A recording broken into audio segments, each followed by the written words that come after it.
Ako ang inyong Lolo Pael. At ako naman si Kabanong. At ito ang aming kwento.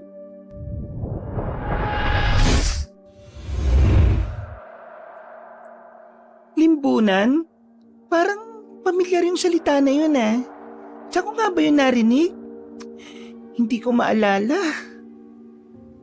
Inulit ng edad 30 dalaga na si Ria ang pagbabasa sa salitang nakabandalismo sa lumang pader. Napaisip siya ng matagal hanggang sa bigla na lang siyang napapitik sa hangin matapos maalala ang tungkol sa limbunan. Oo nga pala. Yun ang madalas na kinukwento ni Lola Ann at Padre Bruno noon. Isang uri nga pala yun ng aswang. Limbunan. Muling nanumbalik sa dalaga ang mga kwento nga patungkol sa nasabing kilalang maalamat na aswang sa kanilang probinsya, ang limbunan. Ang maalamat na limbunan ay isang uri ng aswang na nakatira sa ilalim ng mga libingan. Karaniwan sa mga lumang sementeryo o mga abandonadong hukay daw sila nakikita. Sa araw ay anyo itong matandang baluktot ang likod, puno ng galis at amoy panis na bangkay. Sa gabi naman ay nagiging isang nilalang na ubod ng itim, manipis ang balat, litaw ang buto, may 6 na mata na kulay pula, at may bungangang bukas hanggang batok na puno ng matutulis ng ngipin. May kakayahan ng limbunan na kumain ng alaala. Unti-unting binubura ang nakaraan ng kanyang biktima habang ito ay nabubuhay pa. Naalala ko na naman tuloy yung kwento ni Lola Ann at Padre Bruno. Noong 1992, sa bayan ng Licab Nueva Ecija, ay 8 tao nga raw ang sabay-sabay na nakalimot sa mga pangalan ng pamilya nila. Nakita silang umiiyak sa sementeryo habang kinakausap ang mga puntod.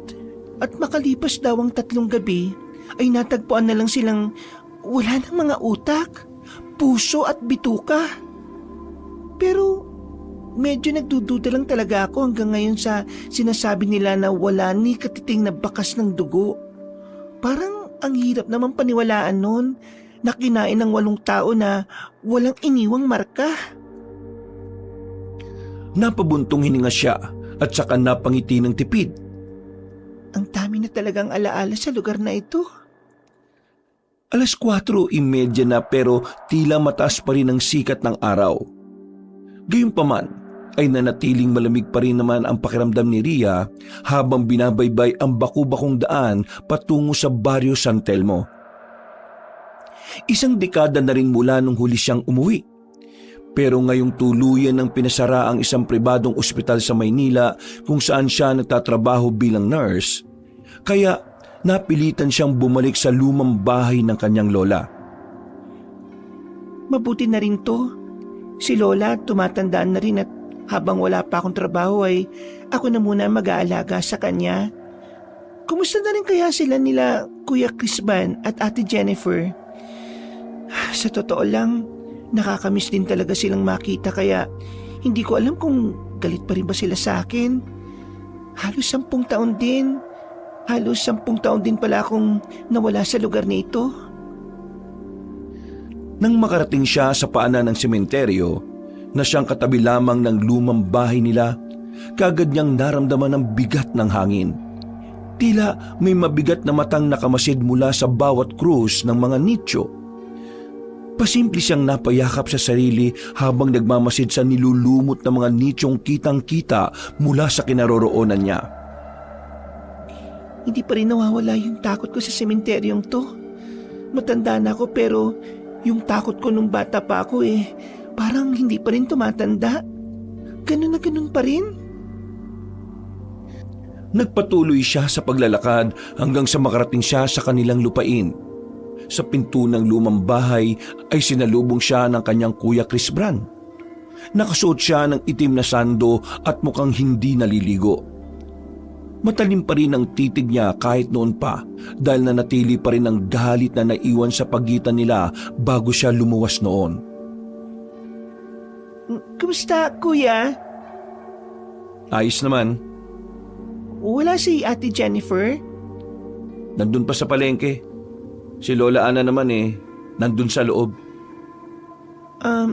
Natutuwa akong makita ka ulit, kuya. Ako rin. Siya nga pala. Huwag kang tumingin sa likod mo habang naglalakad ka sa tapat ng sementeryo. At alam kong nasanay ka na sa syudad dahil 10 taon ka nang nawala rito. Ipapaalala ko lang huwag na huwag kang magsasabi ng pasok po kahit kanino, lalo na sa gabi. Oo, kuya. Naalala ko pa naman yon kahit papaano. May tanong pala ako. Narinig ko lang kanina roon sa mga tsismosa sa kanto habang naglalakad ako. Si Aling Lopez yata yung nag-uusap saka si Manang Ariana. Ang sabi nila, halos gabi-gabi ng araw may namamatay dito sa San Telmo. Hindi sumagot si Kuya Chris Bran. Sa halip ay binuksan lang niya ang pinto at pinapasok si Ria. Napatakip ng ilong ang dalaga dahil sa amoy amag at lumang kandila mula sa loob ng lumang bahay. May mga ilang sapot pa nga siyang nakitang tila hinahangin, pero hindi na niya yon pinagtuunan ng pansin. Nakita na kasi niya si Lola Ana na nakaupo sa tomba-tomba nito na tila natutulala lang. Hindi may pinta ang galak sa mukha ng dalaga matapos muling masilayan ang pinakamamahal niyang lola. Lola Ana! Uunahan na kita. Hindi na gano'n nakakakilala si Lola. Kaya kapag tinawag ka niya sa ibang pangalan, huwag ka na magtataka ha. Oo, kuya. Dali-daling lumapit si Ria at nagmano sa pinakamamahal na lola. Niyakap niya rin yon kahit malakas na ang amoy ng katandaan. Natutuwa po talaga ako makita kayo, Lola. Ako po to, ang apo po ninyo si Ria. Ria, sino yon? Hindi ba ikaw si Grande? Nasaan ang anak ka? Bakit ako nandito, ha? Hindi pa man ipinapakita pero tila nadudurog ang puso ni Ria dahil nga hindi na talaga siya nakikilala ng pinakamamahal na lola.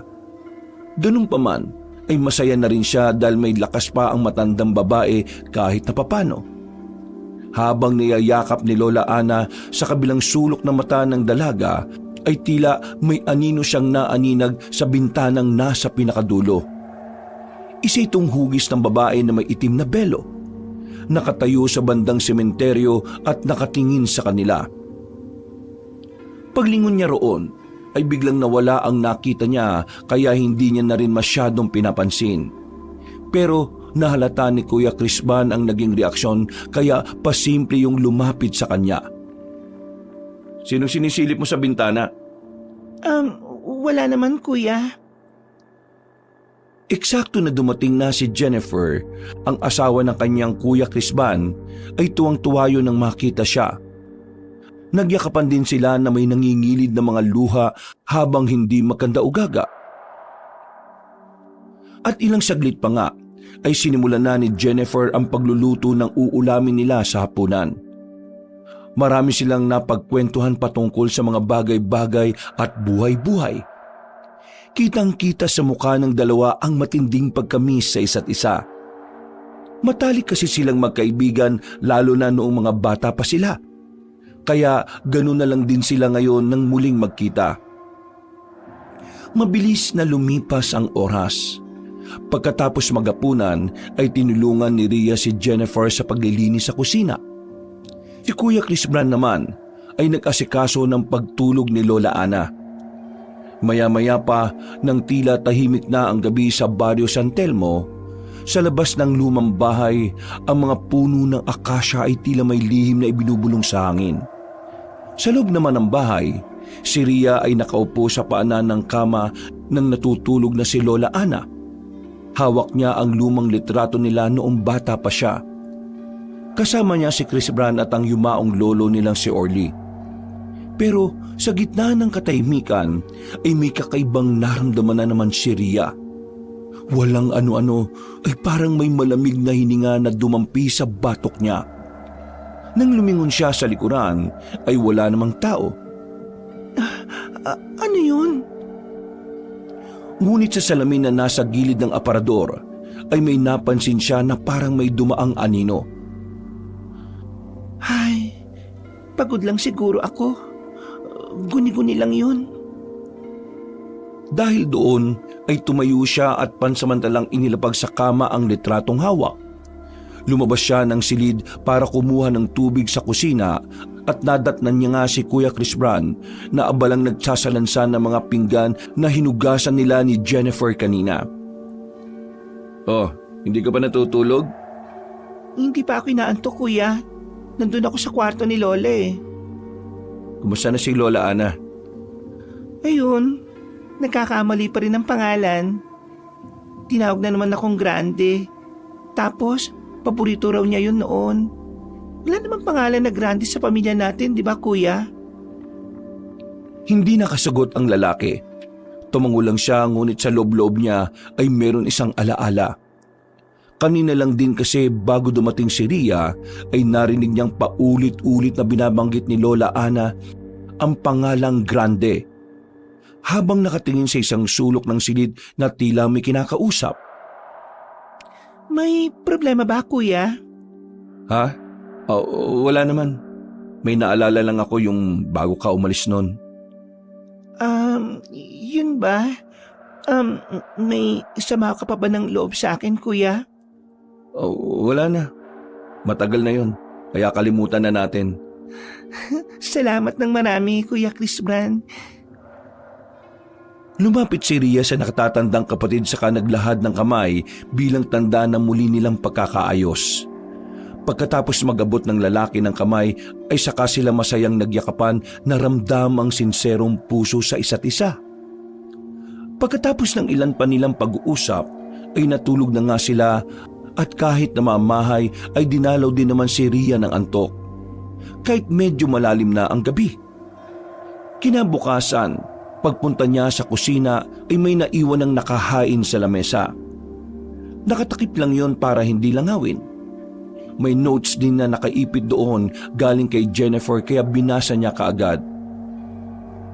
Ria, bestie, pinaglutuan na kita ng almusal. Kainin mo yan dahil hindi uso ang diet dito sa probinsya. Love you and miss you.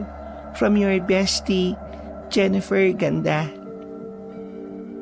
Napangiti ang dalaga habang umiiling-iling. At ilang saglit pa ay kumain lang siya ng kaunti sa niluto ng matalik na kaibigan.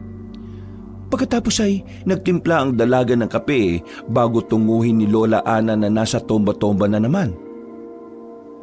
Napapangiti niya lang na pinagmasdan ng matandang babae habang tila merong kinakausap sa isang sulok.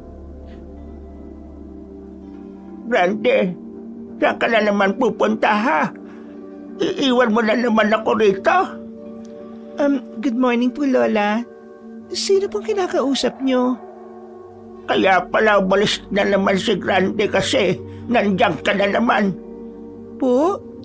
Dahil sa iyo ay umalis ang paborito ko nga pa. Sino ka bang bruha ka?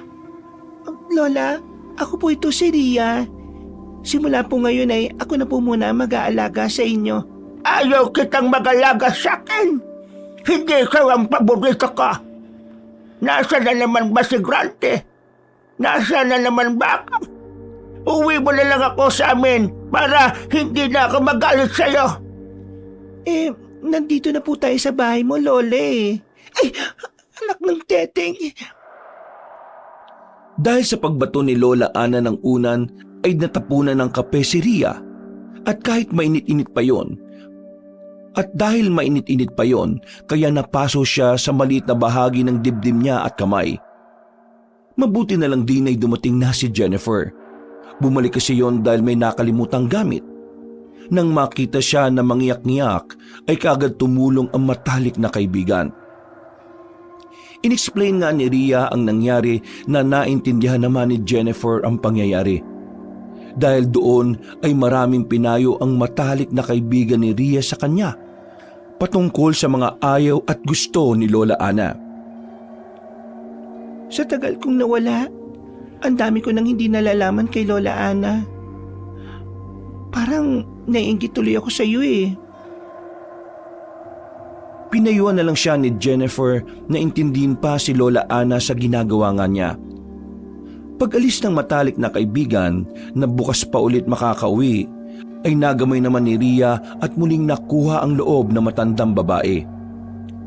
Wala naman ang naging problema kaya nakahinga ng maluwag si Ria sa buong maghapon. Pagsapit ng alas 10 ng gabi ay dumating si Kuya Chris Bran. Galing naman siya sa Lambak kung saan siya nagtatrabaho bilang tagapangalaga ng irrigation system. Pawisan, madungis at talata sa hilatya ng muka ang pagkainis. Tulog na si Lola. Siya nga pala, kuya, ayos ka lang ba? Kumain ka na ba? Oo, kumain na ako bago umuwi. Nilibre kasi kami ng boss namin Bakit ganyan na itsura ng mukha mo? Parang napipikon ka. May nakaaway ka ba sa trabaho? Wala naman. Naiinis lang ako sa nangyayari ngayon dito sa atin. Hindi mo ba nabalitaan kanina? Hindi. Hindi naman ako lumalabas dito sa bahay. Maghapon lang kami magkasama ni Lola. Pero may mga nakita kong iilang tao na papunta yata dyan sa sementeryo. Yun na nga yun. May nakita na naman bukas na nicho sa likod ng sementeryo. Pangalawang gabi na yun. Talaga? Anong ibig sabihin nun, kuya? Kamalasan ang ibig sabihin nun. Tanda ko yung sinasabi ni Lola. Kapag daw may ganon, baka... Kalimutan mo na yung sinasabi ko. Basta Ria, tandaan mo huwag kang magbubukas ng bintana sa hating gabi. At kung may kumatok, kahit gaano pa kabait ang tunog ng boses huwag mong imbitihang pumasok dito sa loob ng bahay. Ilang saglit pa ay merong dinukot sa bulsa ang lalaki na isang rosaryong yari sa buto at may lumang krusipihong kupas na ang kinang. Suotin mo ito gabi-gabi. At kung sakaling may marinig kang pamilyar na boses na tumatawag mula sa labas, kahit si Lola pa yan, huwag mong papansinin. Nakakaba naman to, kuya. Pasensya na pero hindi ko rin gustong takutin ka.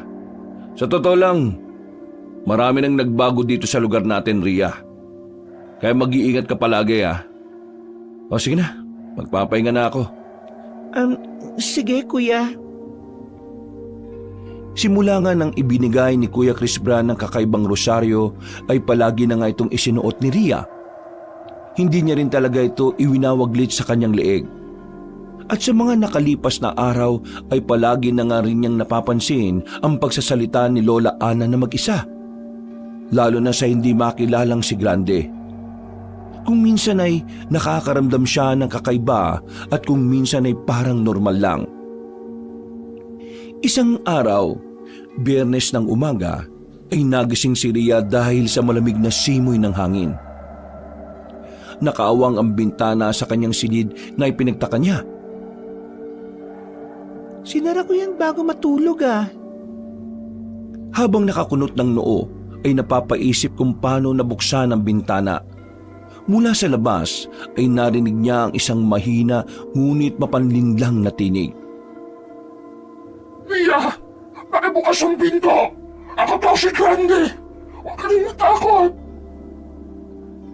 Sa hindi malamang kadahilanan ay nanindig ang mga balahibo ni Ria.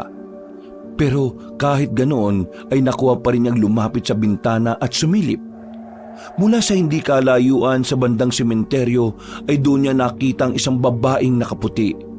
Nakatayo sa gitna ng lumang bakuran. Mahaba ang buhok, basang-basa ang suot at may putik ang mga paa na tila galing sa hukay. Ngunit ang mas nakakapangilabot ay ang mukha ng babae, kagaya ng kay Ria. Nang mapahawak sa leeg ang dalaga ay doon niya naalala na hindi niya pala suot ang rosary. Ang rosary! Nasaan ang rosary? Natataranta niyang hinanap ang rosaryo sa kama hanggang sa dinukot niya ang ilalim ng unan at kinuha ito. Nang maisabit niya na sa leeg ay biglang tumili ang babae sa labas. Isang sigaw na parang may kasabay na tinig ng bata, matanda at hayop. Dahil doon ay nagising din sina Kuya Chris Bran at Jennifer na dali-dali naman pumasok sa kwarto niya. Anong nangyari? Anong ingay na yan, Ria? Tumili ka ba? Sa labas, kuya. Nakita mo ba siya? Oo, kuya. Ano ba yung nilalang na yun? Habang tumatango si Ria, ay tila nanginginig siya sa takot dahil sa kakaibang boses at pagtili ng kung sino sa labas ng bintana. Dali-dali namang isinara ni Kuya Chris Bran ang bintana habang si Jennifer ay yumakap sa matalik na kaibigan. Dahil sa nangyari ay tila hindi tuloy nakapag-concentrate ang dalaga sa buong maghapon. Habang binabantayan niya si Lola Ana ay panay ang lingon niya sa kung saan-saan. Pakiwari niya kasi ay parang may nakatingin sa kanya sa hindi niya alam kung saan.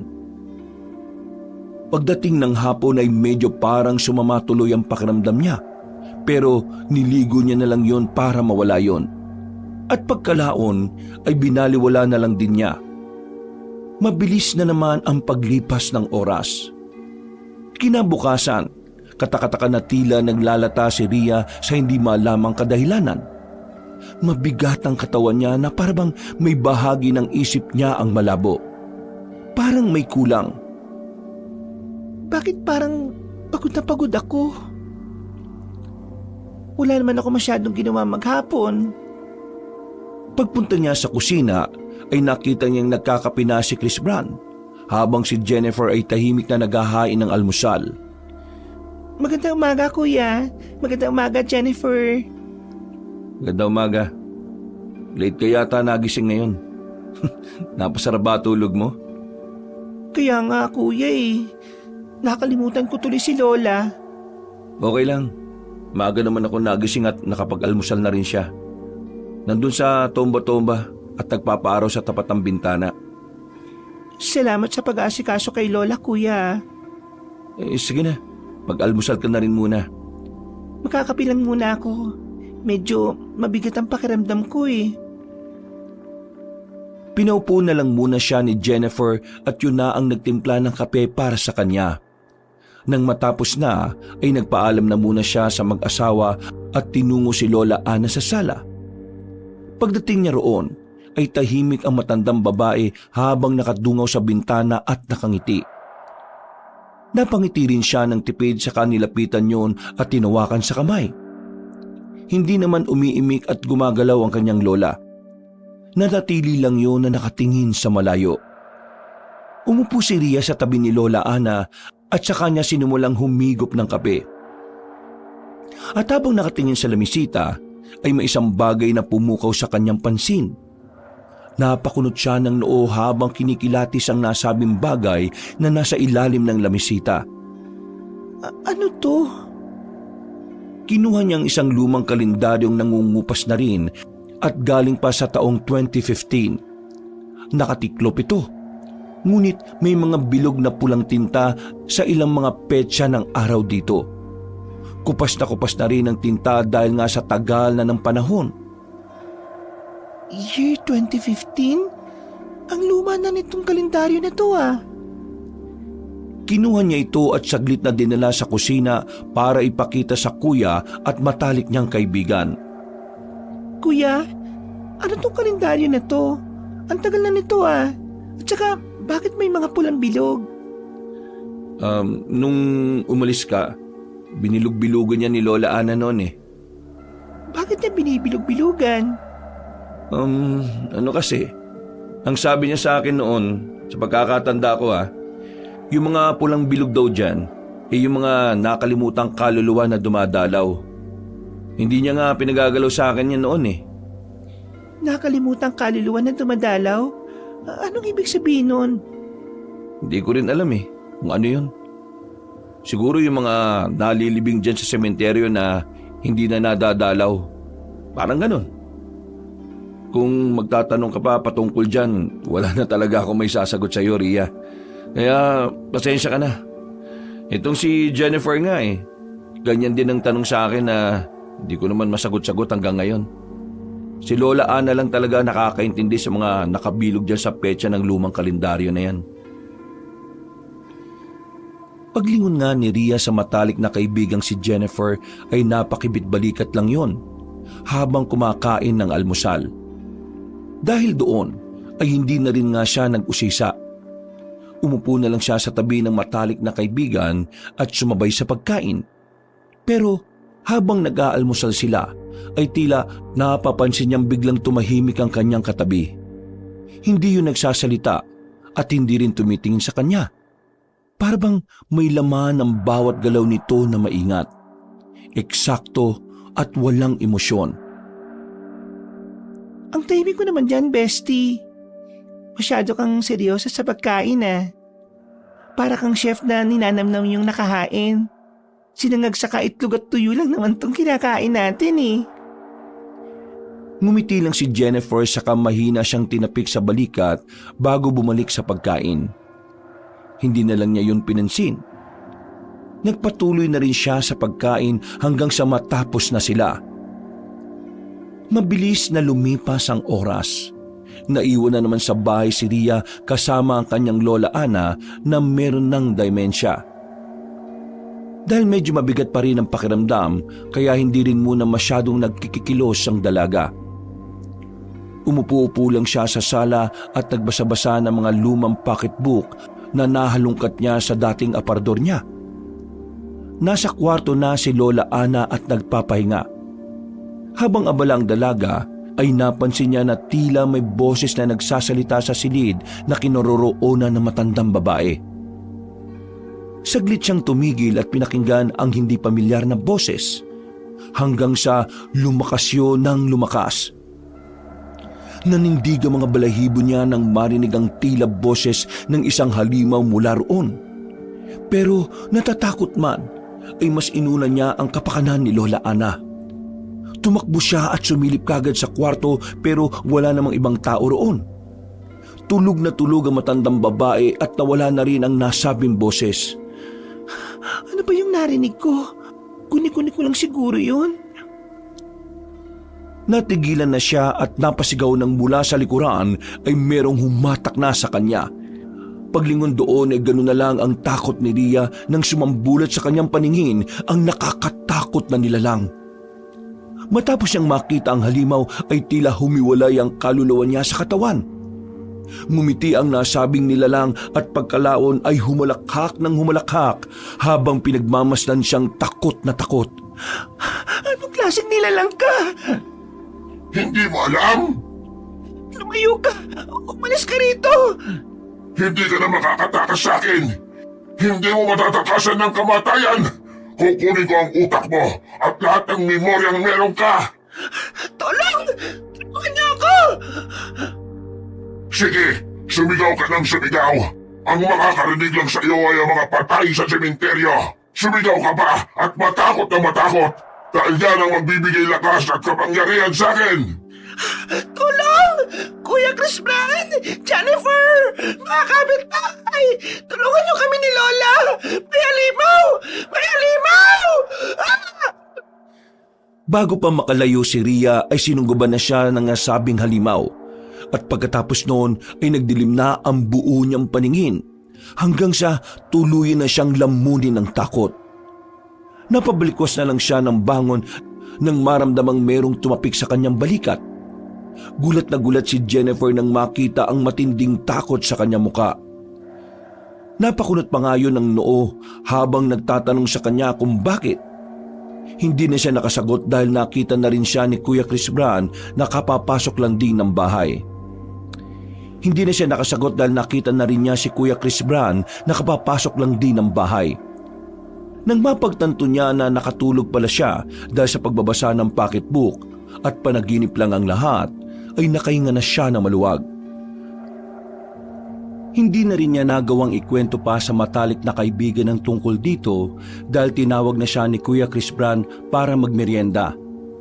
Pasado 5:30 ng hapon, pagkatapos magmeryenda ng ginataan, ay nagpunta sa silong ng bahay si Ria upang kunin ang ilang gamit ni Lola Ana. Nung nakaraan pa kasi nirereklamo ng matandang babae ang kanyang saya na madalas gamitin noon. At para matapos ang pagtatantrum niya, kaya sinunod na lang niya ang hilig. Dinala niya ang flashlight at bumaba nga roon sa itinuturing na nilang bodega. Hindi na rin siya nagpasama kay Jennifer dahil abala yun sa pag-aasikaso ng kakainin nila maya-mayang hapunan. Pagbukas ng pinto, ay umalingasaw kaagad ang kulob na amoy. Napatakip ng ilong ang dalaga habang humahawi-hawi sa hangin. Grabe. Baka matagal na talagang hindi natatasak tong bodega. Grabe yung amoy ng kulob. Parang chlorine sa tapang. Wala naman sigurong ahas dito, no? Ba't ko ba kinakausap ang sarili ko? Para naman akong timang. Baho. Muli siyang naghawi-hawi ng mga sapot habang papasok sa loob at tinatapatan ng flashlight ang kanyang dinaraanan. Doon ay tumambad sa kanyang paningin ang ilang lumang baol na natatandaan niyang dati pa nandoon. Nandito pa rin pala itong mga baul na to. Nakakatuwa at hindi pa inaalis. Ang tagal na nito sobra pero hanggang ngayon, hindi ko pa rin talaga alam kung ano naman ito. Ang tanda ko lang kasi sabi, mga lumang damit daw at kung ano-anong bagay. Mahilig kasing mangolekta tong si Lola Ana ng kung ano-anong gamit eh. Nagpatuloy na ang dalaga at habang iniilawan ang paligid, napansin niyang sa likod ng mga kahon ay may isang lumang altar. Dito ay may nakapatong na larawan ng isang babae na nakasuot ng puting trahe de boda. Wala yung mga mata at sa ilalim ng larawan ay may nakasulat na mga kataga na mahina niyang binasa. Huwag kalilimutan. Huwag kalilimutan? Anong ibig sabihin naman ng salitang yun? Bakit hindi kakalimutan? Hindi pa man natatapos ni Rhea ang pagsasalita ay bigla na lang umihip ang hangin mula sa bandang kanan. Nagtatakang napagawi ang tingin niya dahil alam niya sa sarili na wala namang bintana roon. Kung sakali makakaramdaman siya ng hangin ay dapat sa likuran dahil nandoon ang pintong nakabukas. Pasimpleng napayakap ang dalaga sa sarili pero hindi na niya yun pinansin pa. Ang creepy naman. Nasaan na ba yung kahon na sinasabi ni Kuya Chris Bran na pinaglalagay ng saya ni Lola? Ay! Ari na ka ba yung bondat? Halos mapatalon sa gulat si Rhea matapos makarinig at makita ang pagkalabog ng isang kahon. Nang mahulog yun sa lupa ay kumalat ang laman ng nasabing karton hanggang sa gumulong sa paanan niya ang isang itim na kandila. Nakita niya rin ang isang rosaryo na tila espesyal ang pagkakagawa. Ano ba to? Bakit naman may itim na kandila at kakaibang rosary dito? Para saan naman to? Doon ay mas lalo siyang nangilabot dahil sa parang ang mas tumataas na ang mabigat na presensya sa lugar na yon. Mabuti na lang ay nakita niya kagad ang nasabing karton dahil may pangalan ni Lola Ana. Dali-dali niya yung binuksan at ang makita ang saya ay dali-dali niya yung kinuha at lumabas ng bodega. Hindi na nga niya naisara ang pinto dahil sa kakaibang lamig na nararamdaman niya. Pakiramdam niya ay may kakaibang mabigat na puwersang humahatak sa kanya pabalik sa loob at nagdudulot yun ng panghihina. Para rin siyang inaagawan ng lakas. Ano tong nangyayari sa akin? Parang lalong bumigat ang pakiramdam ko Nagpatuloy siya sa paglalakad at nang malapit na sa loob ng bahay ay tila dumoble ang kanyang paningin. Nakita niya si Lola Ana sa bintana. Pero nangilabot siya nang may makitang tila hindi pamilyar na nilalang na nasa tapat nun. Sa hindi malamang dahilan ay mas lalo siyang nanghina hanggang sa manlabo na ang kanyang paningin. Kaya hindi na niya namukaan ang kaharap ng matandang babae. Mahaba lang ang buhok noon at may namumulang mga mata. Jennifer, ikaw ba yan? Pagtingin sa kanya ng nasabing nilalang ay nagulat siya pero mas lalo lang ding umikot ang kanyang paningin. Nakita na kasi niya sa panaginip ang nilalang na yon hanggang sa tuluyan na nga siyang nahilo at nawalan ng malay. Narinig pa niya ang boses ni na Kuya Chris Bran at Jennifer na halatang nag-aalala sa nangyari. At bukod doon ay isang malademonyong tinig ang nangingibabaw. Walang makakatakas sa akin! Pagkagising ni Rhea ay madilim na sa labas dahil 7:30 na ng gabi. Nasa kama na rin siya at may basang bimpo sa noo. Sa tabi ng kama naman ay tahimik na nakaupo si Jennifer habang nakatingin lang sa dingding. Pinagmamasdan niya ang matalik na kaibigan bago yun hawakan sa kamay na nakasampalan din sa kama. Anong nangyari, Jennifer? Umismid ang matalik niyang kaibigan at inexplain nga na nahimatay siya kanina habang papasok sa loob ng bahay. Oo nga pala. Kinuha ko yung saya ni Lola Ana sa bodega. Tapos, bigla na lang akong nanghina. Bakit ako nahimatay? Kahit si Jennifer ay hindi nasagot ang tanong na yon, dahil nga wala ring ideya ang kanyang best friend. At habang nagpapatuloy ang kanilang kwentuhan tungkol sa pagkahimatay ni Rhea, dahil nasa banyo pa naman si Kuya Chris Bran, maya-maya pa ay narinig nila si Lola Ana sa kabilang silid na sumisigaw. Dahil doon ay dali-daling tumayo si Rhea at lumabas ng kwarto kasama si Jennifer. Nakasalubong pa nga nila si Kuya Chris Bran na nagmamadali rin matapos marinig ang sigaw ng matandang babae. Lola, ano pa nangyayari sa inyo? Hindi pwedeng siya na naman. Huwag mo kong kalimutan, Grande. Pakiusap, huwag mo kong kalimutan. Kuya Chris Bran, Jennifer, ano nangyayari kay Lola Ana? Sinisigaw na naman niya yung pangalan na Grande. Rhea, Jennifer, madali kayo! Pakikuha yung bote ng langis sa may altar na nasa sala. Sige, kuya. Kahit nangihina ay dali-daling tumakbo si Rhea sa altar. Nagpaiwan na kasi sa kwarto si Jennifer para tulungan ng asawang si Chris Bran sa pagpapakalma kay Lola Ana. Pagdating ni Rhea sa sala, pagtapat niya sa altar ay sa kanya lang napansin na nakabukas na ang bintana. Wala sa sarili siyang napasilip sa labas. At dahil sa sinig ng buwan ay naaninig niya ang isang babaeng nakasuot ng puti sa gilid ng bakuran. Nakatayo yun na parang estatwa, nakatingin sa kanya ng matalim. Mas lumapit pa siya sa bintana para makita na maigi ang misteryosang babae na tila humahagikik ng mahina. Doon ay nangilabot na naman ang dalaga pero hindi siya nagpadaig sa takot. Sino ka? Hindi yun sumagot, nanatili lang nakatingin sa kanya habang patuloy sa paghagikik.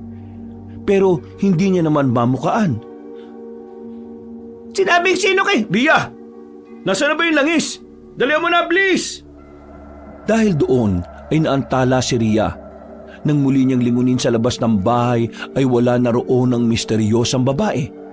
Dali-dali na nga siyang nagbalik sa kwarto dala ang langis na kaagad ginamit ni Kuya Chris Bran kay Lola Ana. Maya-maya pa nga ay lumingon ang matandang babae na parabang nahimasmasan. Ano yung langis na yan, kuya? Binigay to ni Padre Bruno at yun nga ang sinabi niya sa akin.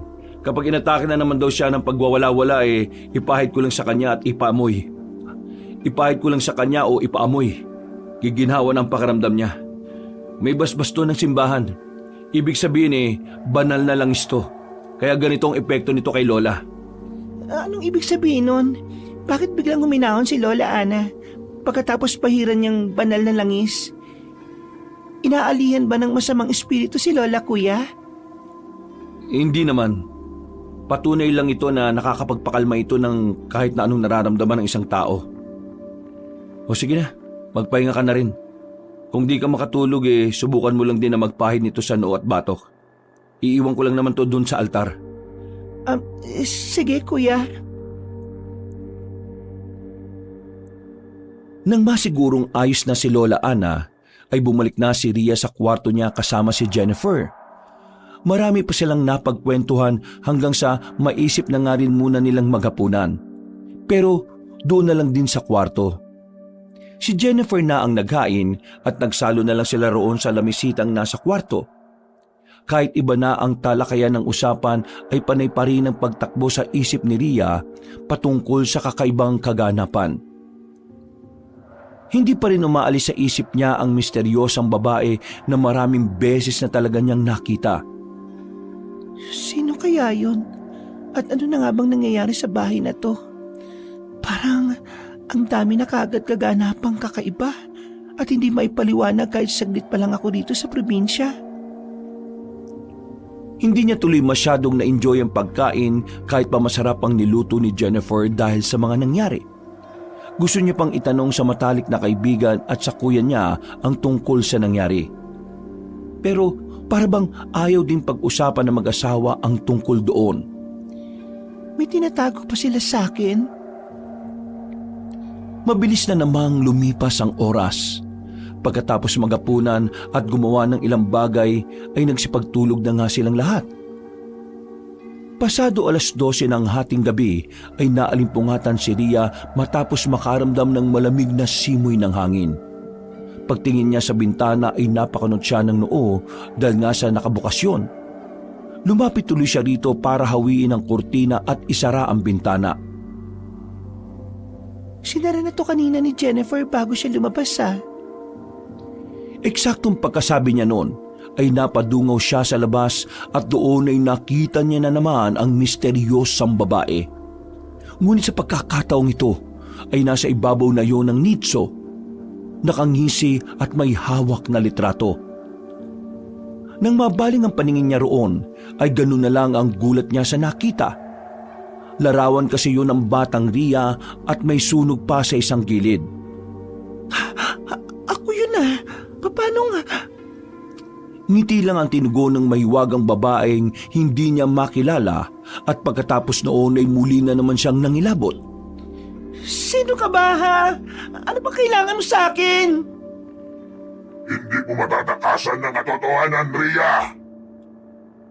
Pagkatapos noon ay isang malakas na halakhak na naman ang pinakawala ng misteryosang babae. Sinundan niyo ng malakas na paghangin kaya napatakip ng mukha si Ria at pagdilat niya ay wala na yun doon. Dali-dali niyang isinara ang bintana at bumalik sa kama. Nang mapatingin siya sa tukador sa gilid ay nakita niya ang rosaryong binigay ni Kuya Chris Brown kaya kaagad niya itong isinuot. Panginoon, kung ano man pong kababalagan ng nangyayari sa bahay na ito, iligtas niyo po kaming lahat, lalo na si Lola Ana. Nanalangin na lang siya ng nanalangin hanggang sa makatulog siya ng payapa. Kinabukasan ay maagang nagising si Ria, subalit hindi dahil sa ingay, kundi sa isang kakaibang pakiramdam. Para bang may kulang sa kanya. May nararamdaman siyang kakaiba sa isipan at hindi niya maipaliwanag kung anong alaala ang nawala. Matapos siyang makita ang larawan ng batang siya na hawak ng kung sino mang mahiwagang babae, ay ganun na lang ang naging pakiramdam niya. Parang may bahagi ng kabataan ko na hindi ko na matandaan. May nangyari ba sa akin noon? Pagtayo ng kama ay hindi sinasadyang nahulog ang rosaryong nakakwintas sa kanya. Dinampot niya ito hanggang sa masipat ang nasabing larawan sa ilalim mismo ng kama niya. Ito yung larawan na nakita ko kagabi na hawak ng misteryosang babae Paano to napunta rito? Minasdan niya ang lumang larawan. Kasama niya roon ang babaeng nakasuot ng trahe de boda. Kaya mas lalo siyang nagulat. Nang ipaling niya naman sa muka ay burado yon dahil sa kalumaan ng litrato. Hindi niya rin talaga tuloy makilala ang mahiwagang babae. Ito yung pinahanap sa akin ni Lola kahapon Bakit suot ng babae? At kasama ko siya nung bata ako. Sino ba ang taong ito? Kinuha niya ang larawan at balak sanang ipakita kay Kuya Chris Brown at itanong pero wala roon ng lalaki. Si Jennifer naman ay nagwawali sa labas pagsilip niya sa bintana. Nilapag niya muna sa lamesa sa kusina ang lumang litrato at dinaganan ito ng baso. Pagkatapos ay nagtungo siya sa sala kung saan ay naabutan niya si Lola Ana na nakaupo na naman sa tomba-tomba habang nakatingin sa malayo mula sa bintana. Katulad ng nakagawian, nilapitan niya ang matandang babae at tinuwakan sa kamay sa kahinalikan. Magandang umaga, Lola. Nandito ka na naman, babae ka. Layuan mo ako dahil hindi kita kilala. Si Lola talaga. Sige po, lalayo na po ako sa inyo. Tumingin-tingin na lang po kayo dyan Mabuti pa. At huwag mo akong i-istorbohin. Sige po. Dahil doon ay lumabas na muna ng bahay ang dalaga at pinuntahan si Jennifer na katatapos lang din magwalis. Napapangiti siyang sinalubong matalik na kaibigan at sinabi ngang pagpasensya na lang muna si Lola Ana. Kung minsan din daw ay nasisigawan si Jennifer na matandang babae at sinasabi ngang hindi rin siya nakikilala. Napabuntong hininga na lang si Ria at mula sa kinaroroonan ay pinagmasdan na matandang babae na nakadungaw sa bintana. Pangiti-ngiti na naman yun na parang may kausap. At ilang saglit pa nga ay dumating na si Kuya Chris Brand na may dalang supot. Eksakto rin na tinawag si Jennifer ng ilang kababaihan kaya nagpaiwan yun sa labas. Magkasunurang pumasok ang magkapatid sa bahay at dumiretso sa kusina. Sinamantala na nga ni Ria ang pagkakataon dahil gusto niya sanang itanong ang tungkol sa lumang larawan. Pero nagulat siya dahil wala na yun sa pinag-iwanan niya. Nasaan na yung lumang litrato na yun? Nagalimusal ka na ba, Ria? Oo kuya. Teka, bakit parang seryoso na naman yung mukha mo? May namatay na naman dun sa banda sa kanto na naman. Yung lugar talaga na to, hindi na natapos yung mga namamatay. Alam kong normal lang naman yun pero parang halos linggo-linggo na yata eh. O ilang araw lang ang patlang. Parang may sumpa na yata ang lugar na ito. Nang marinig yun ni Ria ay nangilabot ang mga braso niya at batok sa hindi malamang dahilan. Hindi niya rin alam kung bakit, pero bigla rin pumasok sa isip niya ang misteryosang babae.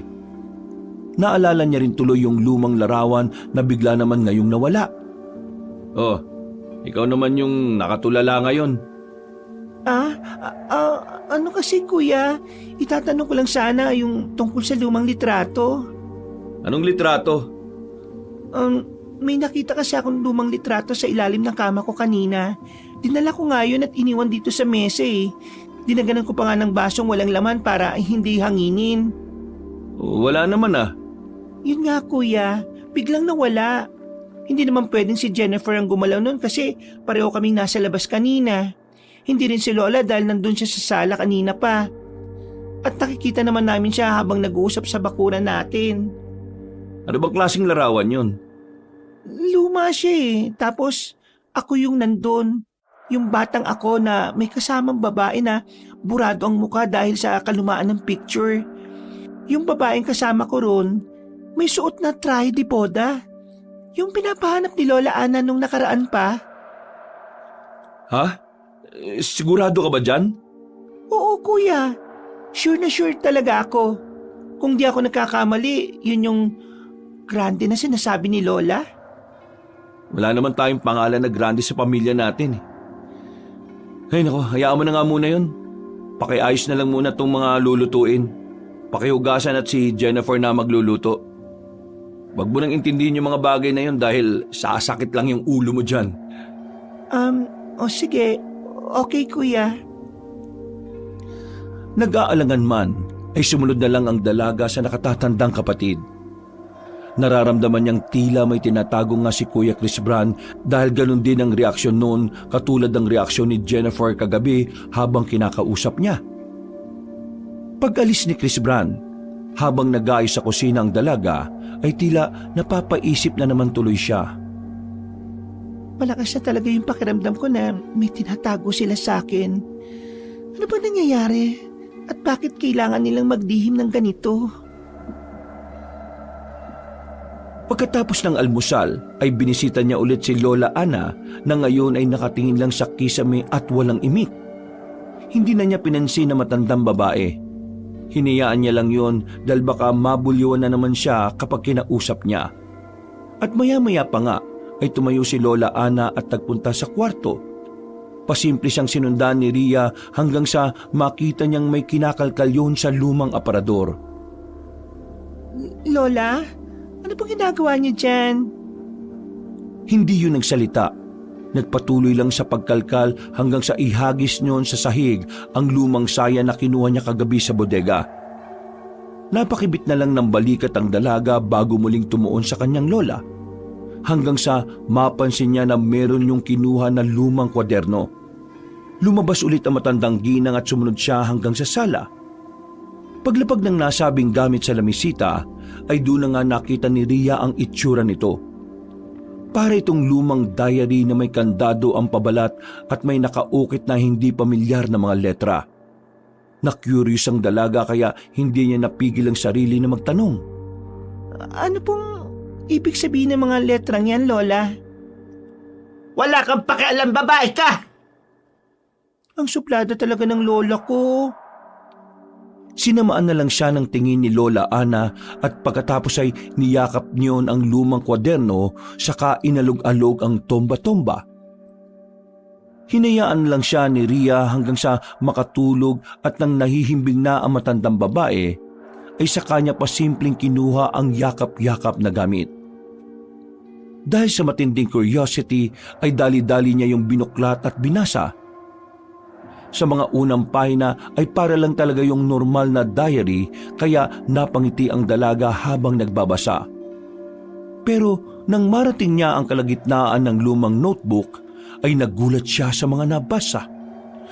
Tila unti-unting nagbago ang tono ng sulat.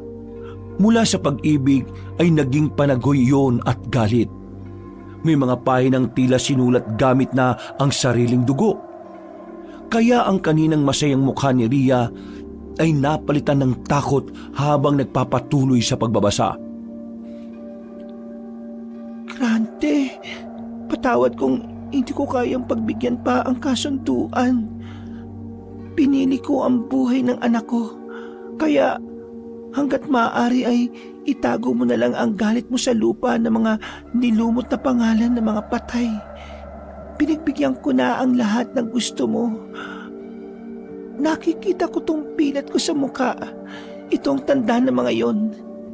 Mismong ang ngipin at kuko mo ang kumayod dito. Kaya tama na. Nangingilabot na napatingin ang dalaga sa lola niyang nahihimbing ng tulog. Anong ibig sabihin ni Lola sa mga sinulat niyang ito? Ano ba itong diary na to? Nakakatakot naman yung mga nakasulat sa dulo. Kung ganon, sino yung grande na tinutukoy dito? Ibig sabihin totoong tao yun at hindi gawa-gawa lang ni Lola Ana sa isip niya. Anong koneksyon niya sa pamilya namin? Habang pinupunasan ni Ria ang pawis sa kanyang noo, napatingin siya sa pisngi ng kanyang lola. Doon niya lang napansin na may maliit na pilat yon katulad ng sinasabi sa sulat. At eksakto habang nakatingin siya sa natutulog na matandang babae, ay bigla naman yung dumilat kaya napaatras siya. Matagal silang nagkatitigan hanggang sa hindi na lamang din niya namalaya ng sarili na ang takot ay unti-unting napalitan ng pagka-curious. Lola, sino ba si Aling Grande? Wala kang kasalanan na po. Kahit ang nanay mo. Ako ang pumili nitong lahat at ako ang nagbura sa kanya. Dahil ako rin ang rason kung bakit siya nabuhay muli sa dilim. Ano pong ibig niyo sabihin, Lola? Si Grande. Nagbabalik na si Grande. Ginagawa na naman niya ang gusto niya. Mag-iingat ka po. Sino ba yung Grande na tinutukoy niyo, Lola? Ano po ang koneksyon niya sa pamilya natin? Higit pa siya sa matalik na kaibigan. At ngayon ay isa na siyang limbunan. Limpunan? Totoo po ba yun? Isa na po siyang aswang na nangunguha ng alaala, Lola? Naputol ang usapan nila nang biglang tumahol ng malakas ang aso sa labas. Nagulat ang dalaga at napasilip sa bintana pero wala naman siyang nakitang kahit na ano. Sinuway na lang niya ang nasabing aso na umalis din kaagad habang tila galit na parang may kung sinong kinakaayawan sa bakuran nila. Nang ibalik niya ang tingin kay Lola Ana ay ganoon na lang ang gulat niya dahil tulog na tulog pa rin yun. Lola Ana, gising po kayo kanina, di ba po? Shucks, kausap ko lang siya kanina. Napabuntong hininga na lang si Ria at muling binuklat ang lumang notebook pero wala nang nakasulat doon. Dahil doon ay ibinalik na lang niya yon sa bisig ni Lola Ana bago magpunta sa kusina para uminom ng tubig. Maraming tumatakbo sa isipan niya ng mga tanong at kung ano-ano pang bagay na nagpapalito sa kanya sa mga nangyayari sa kanilang bahay at sa buong baryo. Hindi pwede to. Dapat malaman ko ang totoo. Siguradong may alam sina Kuya Chris Bran at Jennifer sa mga nangyari. Hindi na tuloy siya nakaidlip sa paghihintay hanggang sa mauna na ngang dumating ang matalik niyang kaibigan. Habang nakaupo sila sa sala, ay hindi na siya nagdalawang isip na magtanong. Pero si Jennifer ay tahimik lang na nakatingin sa sementeryo. Hindi man siya nagsasalita, ay ramdam ni Rhea na alam noon ang lahat mula pa noon. Jennifer, bakit ayaw mo magsalita ha? Alam mo tungkol sa lumang diary ni Lola, di ba? Please naman, kung may alam ka tungkol dito, sabihin mo sa akin dahil karapatan ko rin namang malaman yun, di ba? Seryoso lang siyang minasda ng matalik na kaibigan habang sinasabi na wala talaga siyang nalalaman hanggang sa bigla na lang lumamig ang panahon at sa likod ng bakuran ay isang lumang nicho ang bumuka. Hindi nila yun nakita pero nakarinig sila ng malakas na kalabog. Umangat ang takip nito kahit walang tao at mula roon ay isang puting usok ang tila umalon paakyat at paikot papunta sa bahay nila. Dahil doon ay muli na namang sumigaw si Lola Ana. Ngunit sa pagkakataong ito ay hindi na siya natatakot, kundi tumatawa na para ng tuluyang nababaliw. Akala mo ba'y nakalimutan ko ng lahat, ha? Hindi mo makukuha ang alaala ko. Hindi mo ko maangkin. Anong sinasabi mo, Lola? Ano po nangyayari sa inyo? Hindi niyo magagawa sa akin ang lahat. Wala kayong makukuha. Akin lang ang alaala kong ito! Akin lang! Pagkasabing yon, ay biglang nahimatay ang matandang babae at mabuti na lang ay eksakto sa tomba-tomba lang siya nahulog. Eksakto naman nakararating lang ulit ni Chris Bran na dali-daling tumakbo palapit sa matandang babae. Kuya, ano ba talaga nangyayari rito? Sabihin niyo naman sa akin, oh. Magsalita kayo ni Jennifer. Saka ko na lang ipapaliwanag. Magmadali na muna tayo at dalhin natin si Lola kay Padre Bruno. Wala na nga silang inaksayang oras. Gamit ang kanilang tricycle ay dinala nila si Lola Ana sa simbahan. Mabuti na lang din ay hindi pa nakakauwi si Padre Bruno at nag-aayos pa lang ng mga gamit. Sinamahan sila ng sakristan na sina Mars at Arsen dahil nakita nilang tila iba na rin ang kulay ni Lola Ana. Maputla ang mga balat ng ginang at parabang may mga kulay violet na ugat na nagsisimulang gumapang mula sa ilalim ng leeg. Nang makita yun ng pari, ay sinabihan niya kaagad ang mga sakristan na isarado ang buong simbahan. Naganda na rin siya at pinakuha ang mga holy water, Biblia at rosary ang lahat. Ilang saglit pa, ay inihiga na nila si Lola Ana sa papag at saka pinagmasdan ni Padre Bruno ang bawat isa. Father, ano ba nangyayari sa lola ko? Sinasaliban po ba siya ng demonyo kung anong masamang elemento? Hindi ito basta pag-ali lang ng demonyo o masamang espiritu. Nakikita niyo ba yung mga ugat-ugat na nangingitim sa leeg niya? Matagal na siyang nilulukob ng limbunan. Lipunan? Sinabihan na kita noon pa, Chris Bran. Lumipat na kayo at umalis sa tabi ng sementeryo dahil hindi niyo matatakasan ng sumpa ni Grande. Magkaugnay na ang kaluluwa nila ng lola mo. Kaya kahit anong pangontra hindi na sila mapaghihiwalay. Ito'y maliban na lang kung aalis kayo sa lugar na ito. Pero ayaw po ng lola umalis. Uunahin niyo pa ba ang kagustuhan niya kaysa ang kaligtasan niyong mag-anak? Alalahanin mo na hindi lang siya ang konektado sa sumpa ng limbunan kundi ang buong babae sa pamilya ninyo. Teka lang po, mawalang galang na. Pwede bang malaman kung ano yung pinag-uusapan ninyo? Hindi ko maintindihan eh. Kuya, Father Bruno, ano ba kasi talaga nangyayari rito? Dahil doon ay napilitan nang sabihin ni Kuya Chris Bran ang lahat. Kasama na roon ang tungkol kay Aling Grande at sa ilang alaala na hindi na matandaan ng dalaga. Katulad nga ng sinabi, ang limbunan ay may kakayahang kumuha ng mga alaala at nabiktima pala noon si Rhea kaya may ilang parte ng nakaraan niyang hindi na niya matandaan. Matapos magsalaysay ng kanyang kuya, ay eksakto naman na natapos na rin sa pag-aayos si Padre Bruno. Sinabihan na rin silang lahat na manahimik at tumawak ng Biblia at rosaryo. Wala kayong ibang gagawin kundi magdasal lang habang nakahawak sa mga Biblia at rosaryo. Ano bang maririnig nyo mula kay Aling Ana, hindi kayo gagawa ng anumang aksyon. Naintindihan nyo ba, Chris Bran, Rhea at Jennifer? Pagtango ng tatlo ay sumenya sampari kay Mars at Arsene na lumapit habang hawak ang mga holy water. Si Padre Bruno naman ay hawak sa magkabilang kamay ang Biblia at rosaryong galing pa sa Vatican. Ilang saglit pa ay nabalot na ng matinding katahimikan ng silid. At habang lumalalim ang gabi, ay bulong ng dasal ang tanging maririnig sa loob ng lumang simbahan ng Barrio San Telmo. Sa altar na may gulong ng kandila at kupas na imahe ng mga santo, nakaluhod si Padre Bruno. Ang matandang pare ay may taglay ng bihirang tapang at kaalaman tungkol sa mga nilalang na itinatago ng dilim. Sa kamang nasa harapan ng altar ay nakahiga si Lola Ana. Nakapulupot siya sa puting kumot. Pagdilat ng mga mata ay nanginginig siya na tila wala naman sa sarili. Kuya, ano nangyayari kay Lola? Huwag ka mag-alala, dahil matutulungan at masasakip siya ni Padre Bruno. Magtiwala lang tayo. Wala tayong ibang gagawin kundi magdasal habang hawak tong Biblia at rosaryo. Sa senyas ni Padre Bruno ay sinimulan na ni Mars at Arsene ang pagwisik ng holy water.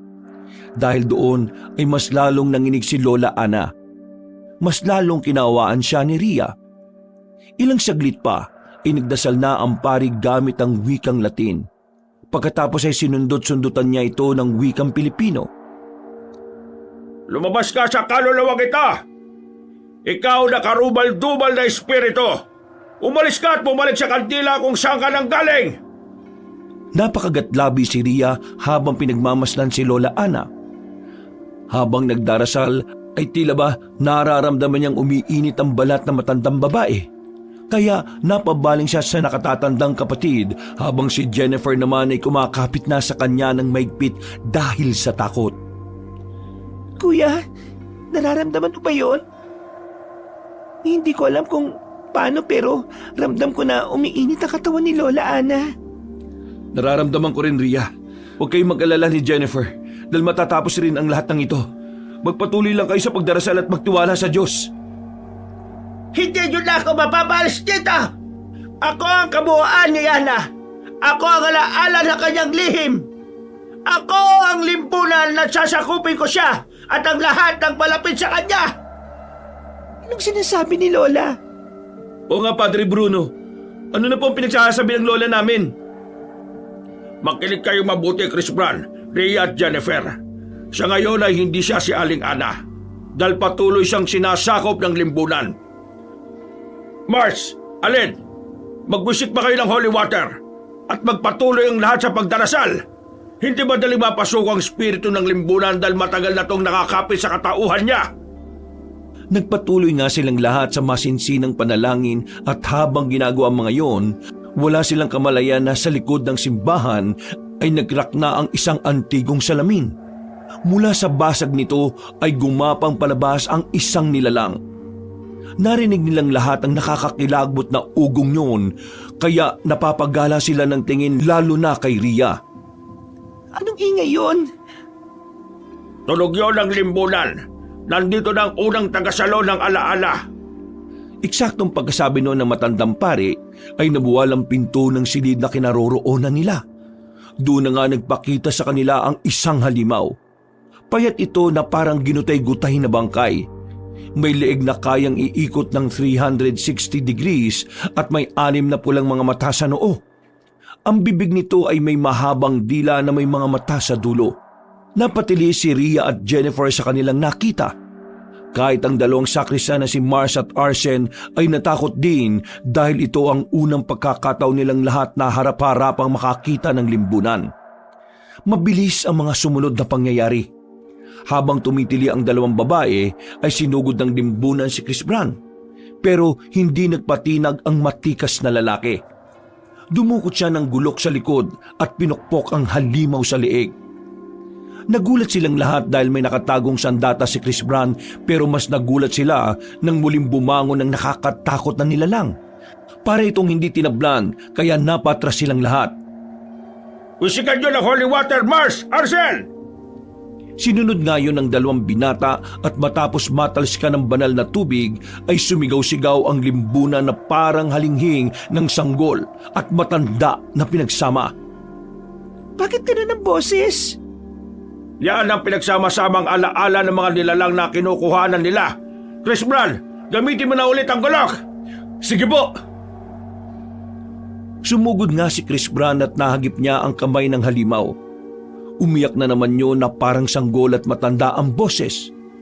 Pagkalaon ay umatras ang nilalang. Nanginginig ang katawan hanggang sa makakasunod na wisikan ng holy water ng mga sakristan. Bago yung tuluyang matunaw, ay malademonyong pag-angil muna ang pinakawalan nun na lalong ikinatakot ng lahat maliban kay Padre Bruno. Tapos na rin sa wakas. Hindi pa! Hindi basta-basta sumusuko ang mga limbunan at magpapadala sila ng magpapadala ng mga kampong hanggang sa makuha ang gusto nila. Hindi nga nagkamali si Padre Bruno. Dahil sa gilid ng pader ay lumusot mula sa mga ukit ng ribulto ang 2 magkaparis na limbunan. Ang isa ay may katawan na matandang babae ngunit mukha ng sanggol na may 18 mata at lahat ng ito ay nakamulagat na parang nanlilibak. Ang isa pa ay nakabaliktad naman ng dulo at may 4 na braso. Ang balat ay parang gawa sa basang papel na may sulat na mga pangalan ng mga namatay na. Nang makita nilang lahat yon, ay halos panawanan din ng ulirat si Jennifer dahil sa takot. Hindi rin maipinta ang mukha ni Rhea dahil hindi rin alam kung totoo nga ba ang mga nakikita niya. Aswang po ba talaga ang mga yan, Padre Bruno? Ang limbunan ay may kakayahang mag-anyo ng kakaiba depende sa takot na namumuo sa isang paligid. Bunga sila ng mga enerhiyang negatibo at takot ng mga tao. Sumugod ang 2 nilalang sa kanila, pero si Padre Bruno na mismo ang humarang. Isinaboy niya ang banal na tubig habang hawak ang krusipihong galing pa sa Vatican. Sa ngalan ng Diyos Ama, ng Diyos Anak, at ng Diyos Espiritu Santo, palayain niyo ang katawang hindi sa inyo! Humiyaw ang mga nilalang at tinangka nilang kagatin si Rhea. Ngunit mula sa likuran ay tumayo naman si Jennifer at gamit ang hawak niyang Biblia at rosaryo ay hinagis niya ang mga ito sa limaw. Naghihiyawan ang mga yon, naggalit na galit, lalo na nang sinundan pa ni Kuya Chris Brand ang pagtaga ng gulok na hawak. Sinabuyan pa ni Mars at Arsen ang mga yon hanggang sa magkasunurang natunaw. Kayo na muna ang bahala sa mga susulpot pang limbunan. Kailangan ko mag-focus sa pagpapalaya kay Aling Ana para matigil na ang pag-aalipin ng limbunan sa kanya. Maya-maya pa nga ay meron na namang sumulpot na limbunan. Mula sa kisame ay bumaba ang 3 nilalang. Isang halimaw na may katawan ng guro, suot ang lumang uniforme pero ang ulo ay walang mata. Tanging bibig lang na nakanganga at tumihigop ng alaala. Lumingon ito kay Rhea at nagsalita sa boses ng kanyang namayapang ina pero magkahalong demonyo ang tinig. Anak, Rhea, sumama ka na sa amin. Dahil doon ay natigilan si Rhea. Ibinaba niya ang rosaryo at Bibliang hawak sa kamarahang umakbang palapit habang mangyak-ngyak. Ngunit bago pa siya tuluyang malito ay umawak si Chris Brand sa balikat niya. Ay, ikaw po ba yan? Rhea, gumising ka! Hindi yan si nanay! Halimaw ang isang yan! Hindi halimaw ang nanay natin! Dahil doon ay tila nagising nga sa katotohanan ng dalaga. Sumigaw siya at binato ang rosaryo sa nilalang. Sinundan pa yon ng pagtaga ni Chris Brand sa mismong ulo ng halimaw. Pagkatapos noon ay winisikan na yon ni Mars at Arsen ng holy water hanggang sa magsisigaw bago tuluyang matunaw. Nang tuluyang malusaw ang limbunan ay napayakap si Rhea sa kanyang kuya habang umiiyak. Huwag ka na umiyak, Rhea. Magiging ayos din ang lahat. Kuya, natatakot ako para kay Lola. Tapangan natin para kay Lola Ana. Niyakap niya ang bunsong kapatid at nakisali na rin sa kanila ang asawa niyang si Jennifer. Natigilan lang sila dahil tumuro sina Mars at Arsene sa altar dahil may itim na usok na lumalabas mula sa crack na naroon. Ilang saglit pa, mula mismo sa anino ni Lola Ana ay bumangon ang pinakamatinding anyo ng limbunan. Isang babaeng balot sa puting belo na ang balat ay gawa sa pahina ng lumang diary. Ang kanyang katawan ay nagbabago bawat segundo. Minsan ay babae, minsan ay si Rhea mismo, at kung minsan ay si Jennifer. Tila wala itong sariling muka at nanggagaya lang ng muka ng mga kababaihang naroon. Mag-iingat kayo dahil nanggagaya ng mukha ang limbunan na yan. Maging alerto kayo lahat! Habang palapit sa kanila, ay tila iniisa-isa nitong tangayin ang mga memorya ng bawat isa. Unti-unti ay parang natulig sina Rhea at Jennifer hanggang sa magulat na lang sila kung bakit sila naroroon. Sino ako? Nasaan ako? Ano nangyayari, Rhea? Bakit wala kang maalala? Binibiro mo ba ako? Sino ka? Sino ko? Chris Bran, Mars at Arsene, huwag mo ngayaang kunin ang limbunan ng memorya ng kapatid mo. Lusubin mo ang halimaw. Rhea, tumigil ka sa krus. Kung mauubos ang alaala mo, ipapasok na ang halimaw sa katawan niyo ni Jennifer. Walang pag-aalinlangan na sinalakay ni Chris Bran ang nasabing halimaw. Siniguro niyang hindi yun makakatakas habang sina Mars at Arsene ay nagsasaboy na ulit ng holy water. Ilang saglit pa ay isang malakas na putok ang umalingaw-ngaw sa buong silid. Nasira tuloy ang altar pero tuluyan ding nawasak ang anyo ng nilalang. Naglayab ito at bumalot ng itim na usok sa altar.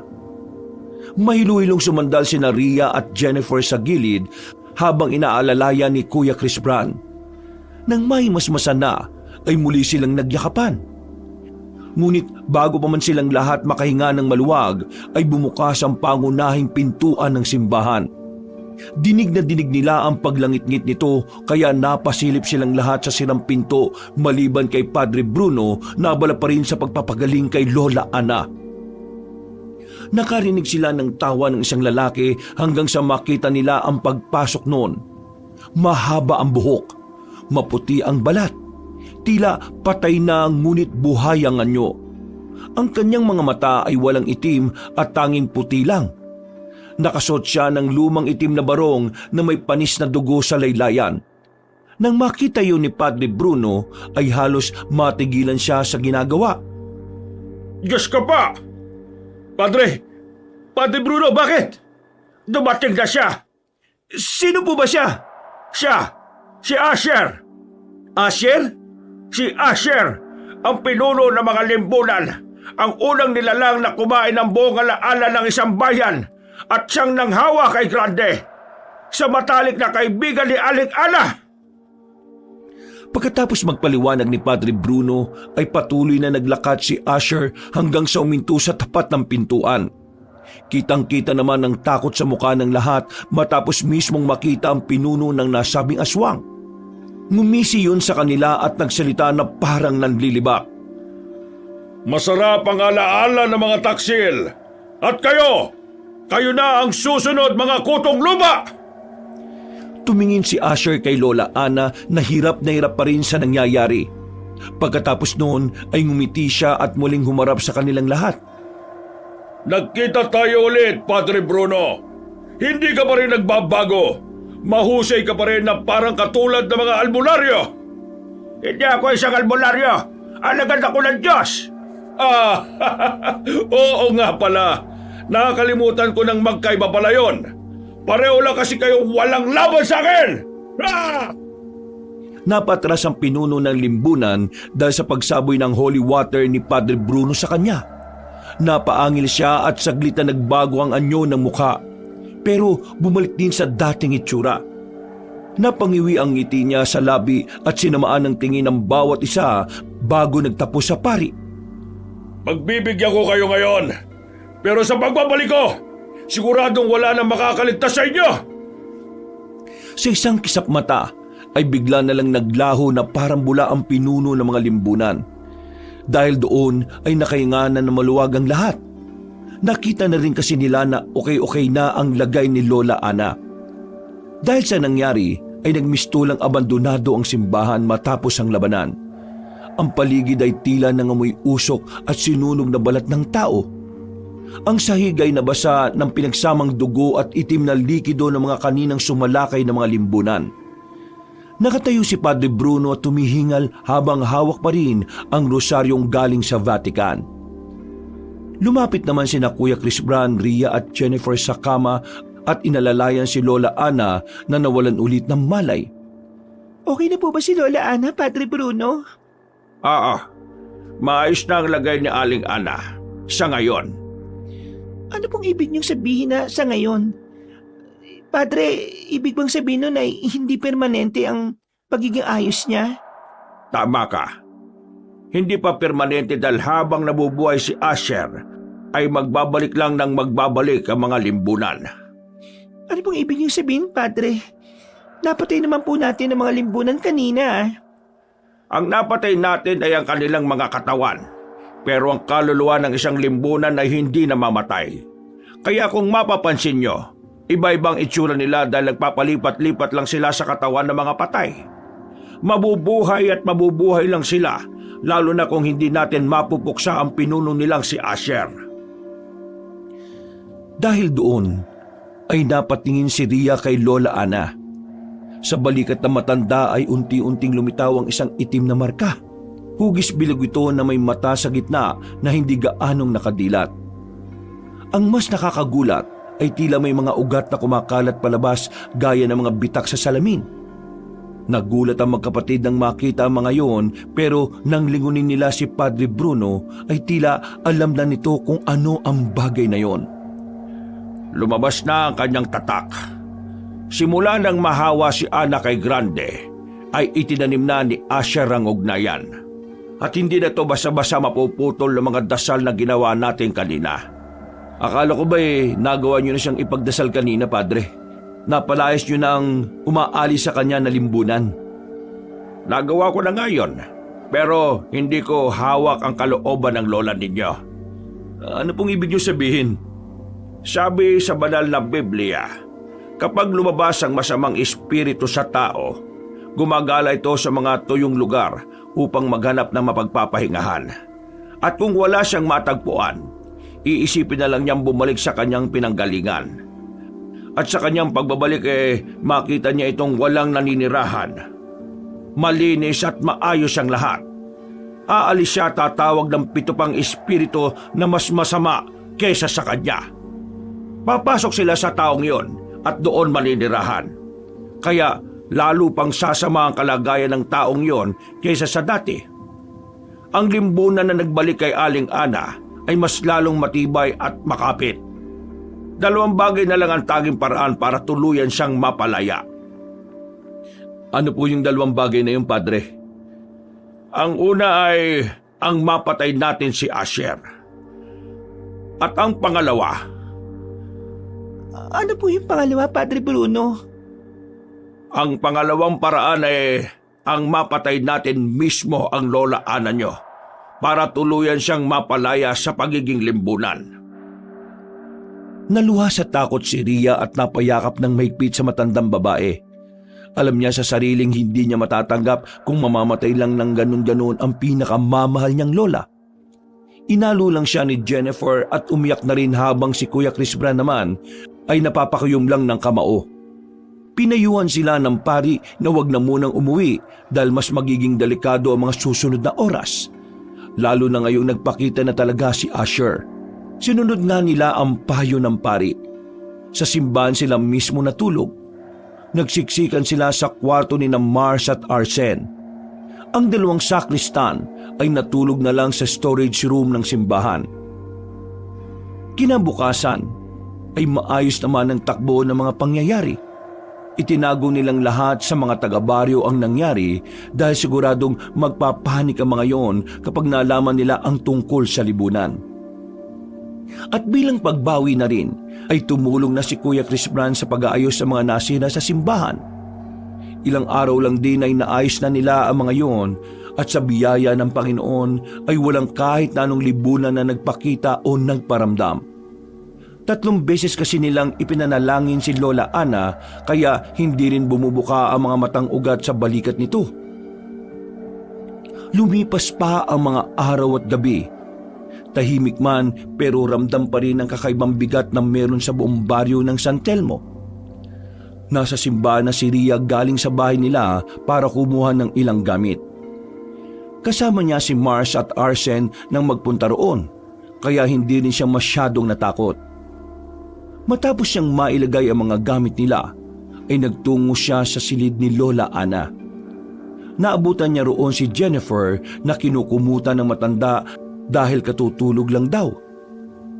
Pagkatapos ng saglit nilang pag-uusap ay nagtungo na sa kusina ang matalik niyang kaibigan habang siya naman ay nagmumuni-muni na lang muna. Humiga siya sa kama hanggang sa maya-maya pa ay napansin ni Ria ang sarili sa salamin. Hindi dahil sa itsura niya, kundi dahil sa pamilyar na aninong nakatayo sa likod niya.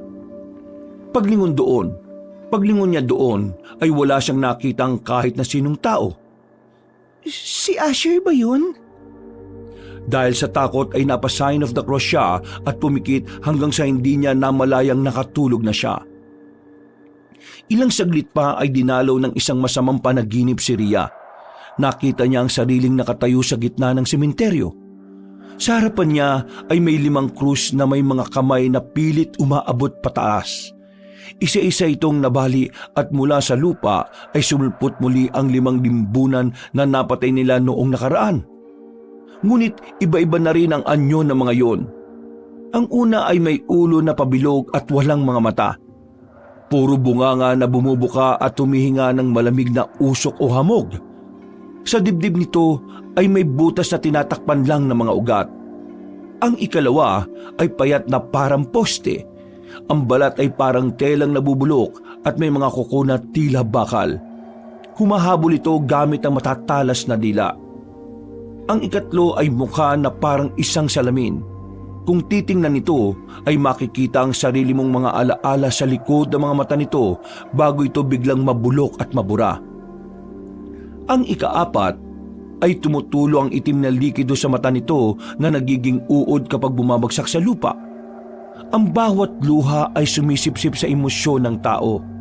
At ang panghuli ay parang mga buto ng taong nailibing na. Nasa higit 6 ang bungo nito. At lahat yon ay may matatalim na mga ngipin na kayang pumutol ng katawan ng tao. Diyos ko po, tama nga sinabi ni Padre Bruno. Nagbabalik sila at hindi sila namamatay. Ria! Ria! Ria! Nalalapit na! Malapit na! At magiging isa na rin limbunan si Ana! At wala na kayong magagawa dahil susunod na kayong lahat! Hindi mangyayari yung gusto mo. Hindi kami papayag ng Kuya Chris Branco.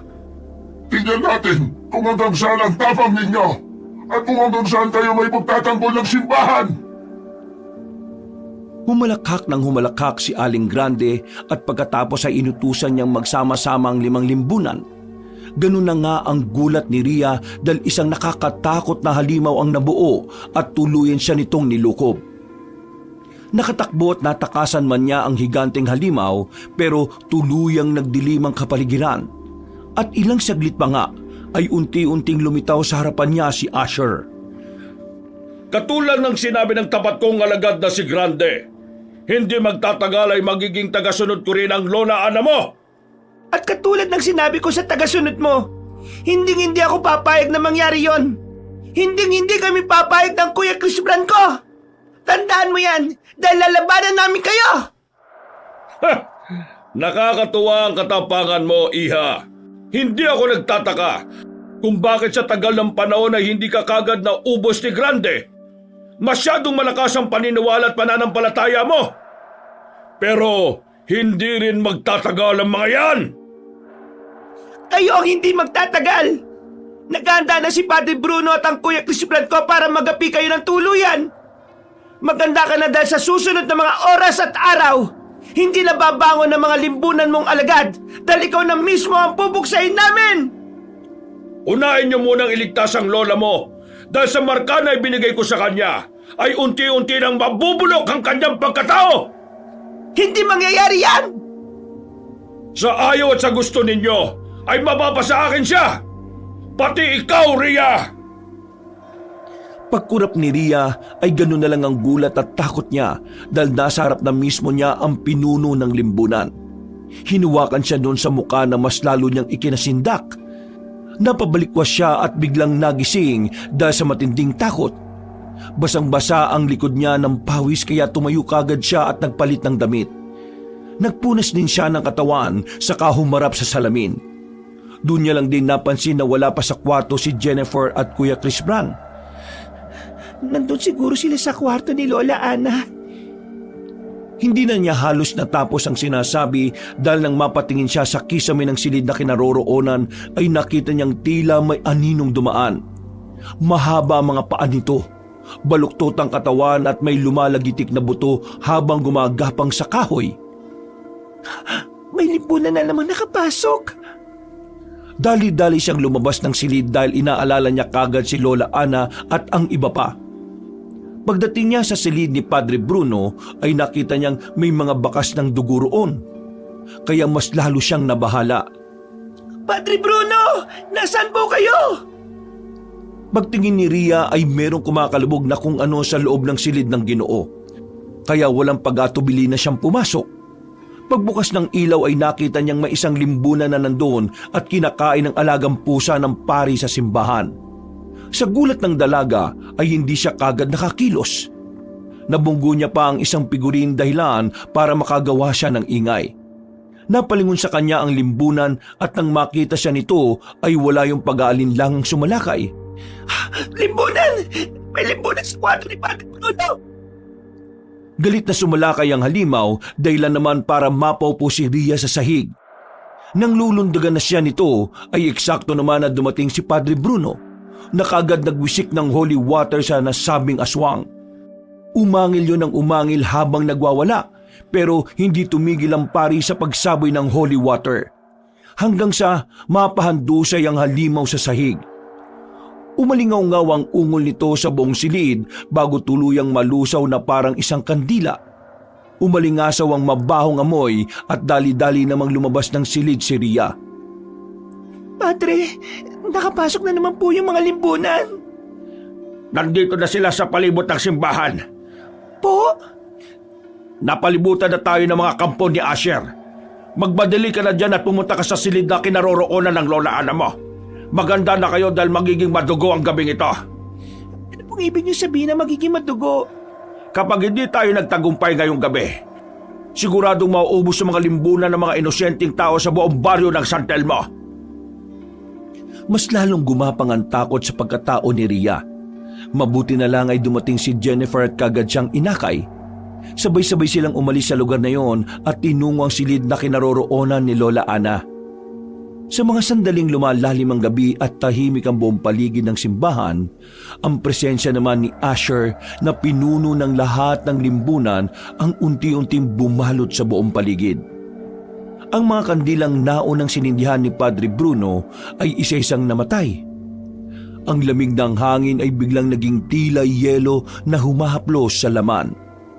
Sa isang silid na merong altar ay naroon pa rin si Lola Ana at nang makita yun ni Ria ay nagulat siya. Bakit nakatali si Lola, Kuya Chris Brand?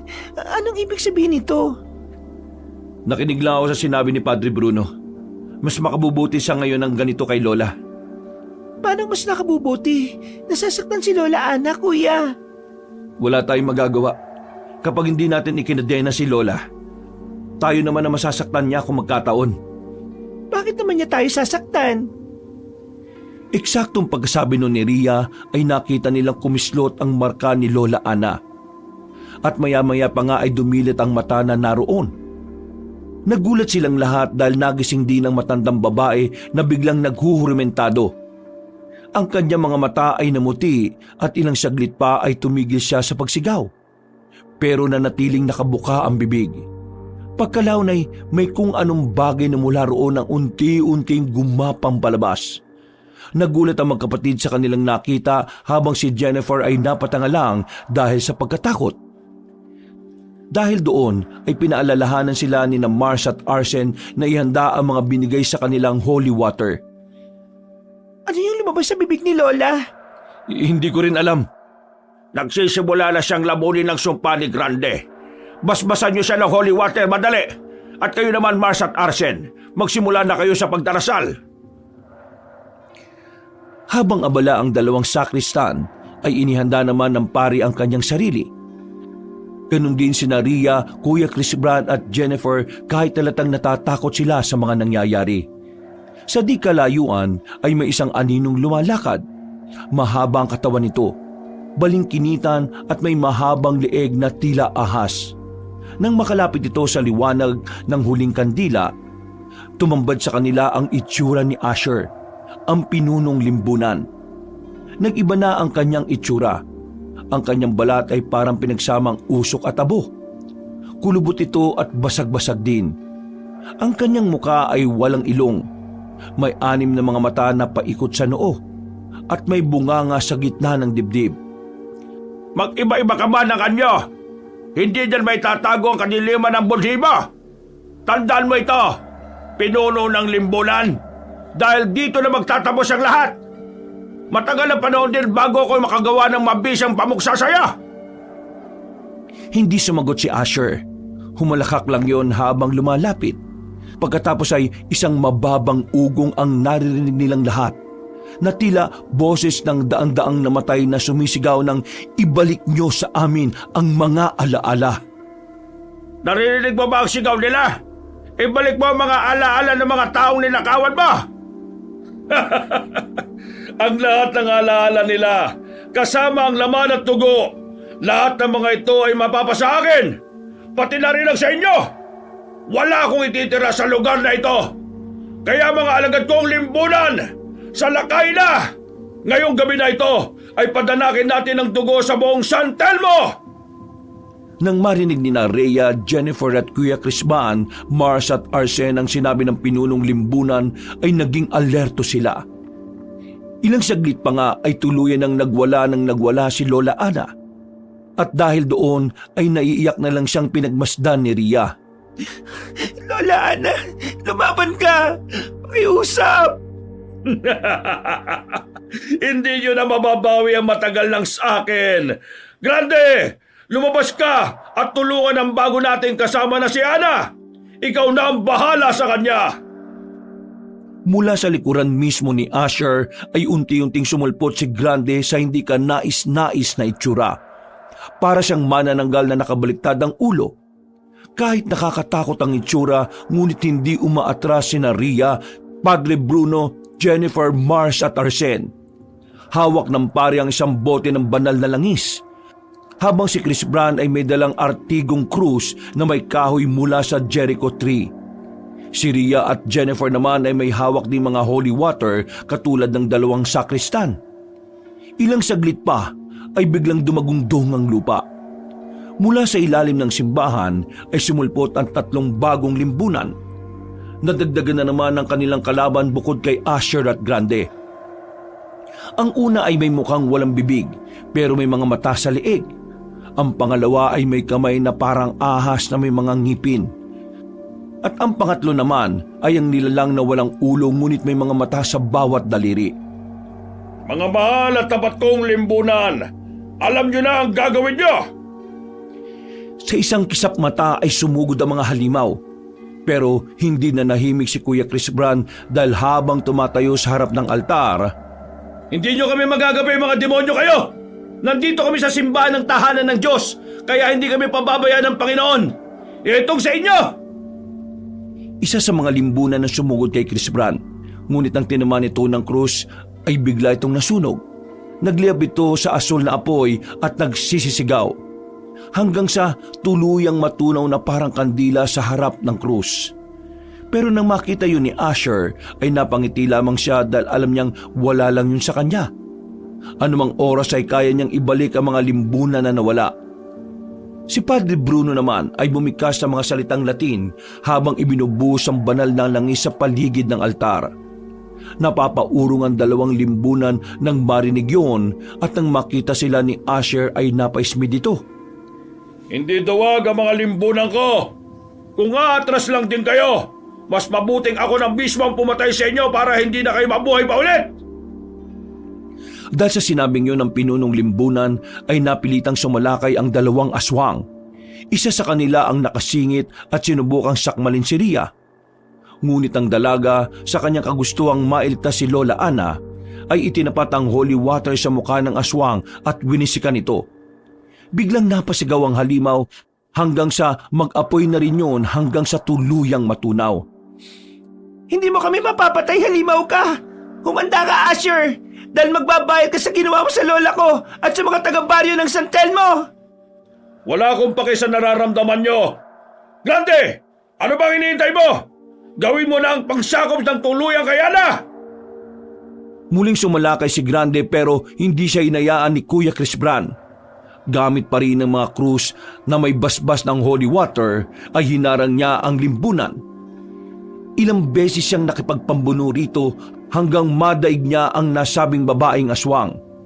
Sa huli ay itinarak niya mismo sa bibig nito ang krus hanggang sa mag-apoy ito at tuluyang malusaw.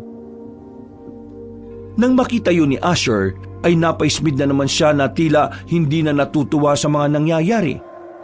Sige, ibalik mo sila ngayon. Tingnan natin kung gaano kakatibay aswang ka. Hindi man ipinahalata ay kita naman sa mukha ni Asher ang galit. Ginawa nga niya ang sinasabi ni Kuya Chris Bran.